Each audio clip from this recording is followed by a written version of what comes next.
The Castrol Edge Endurance Countdown continues here, only on Speed Cafe. Larry Perkins, Grant Rowley and Aaron Noonan with me, and we're going to talk about number 2, the Toll Holden Racing Team, Commodore of Garth, Tander, and likely to be Cameron McConville. The team haven't actually announced their drivers just yet. No, but we'd expect that to be the case. It's the logical partnership that you would put together. They've driven together before back in the GRM days, which is going back quite a way, but HRT, Larry, have not had the form this year that they have. They've shown glimpses of it. Tander dominated at Clipsal. He was strong in New Zealand. But they're not going into these enduro races. They are, remember, Tander won Phillip Island the last 2 years and both the enduros with Will Davison last year. But we're not rating them as in the top 3 as we normally would. It's a bit of a strange thing. I know, and that's really weird.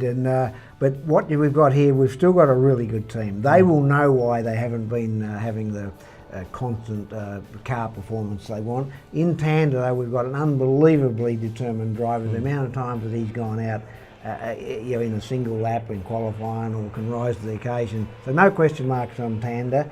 The team is a very small one. If it's Cameron McConville, the pressure's going to be on Cameron to hand a car back, but Cameron's been around long enough, and I'd like to think, and he'd like to think, that he'll be able to hand the car back to Tander, and that's actually, this is the entry that I've got my money on. You competed against HRT for many, many years. Did I? I think you even beat them on a couple of occasions as well. What do you mean a couple? 3 times. But yes, I know the team well, and I tell you, don't underestimate this particular team. This team knows what it's got to do to win races. It's been there many times, done it before, and I would think the team will rise to the occasion and give Tander the equipment that he needs. Pressure is on you, Cameron.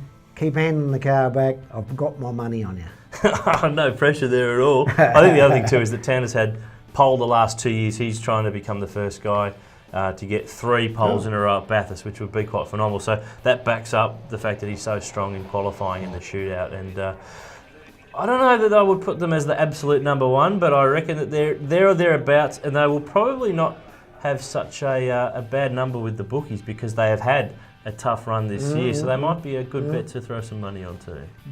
There's the tip. You're on speedcafe.com.au. We're counting down the V8 Supercar endurance drivers and teams leading into Phillip Island and Bathurst, the Castrol Edge Endurance Countdown.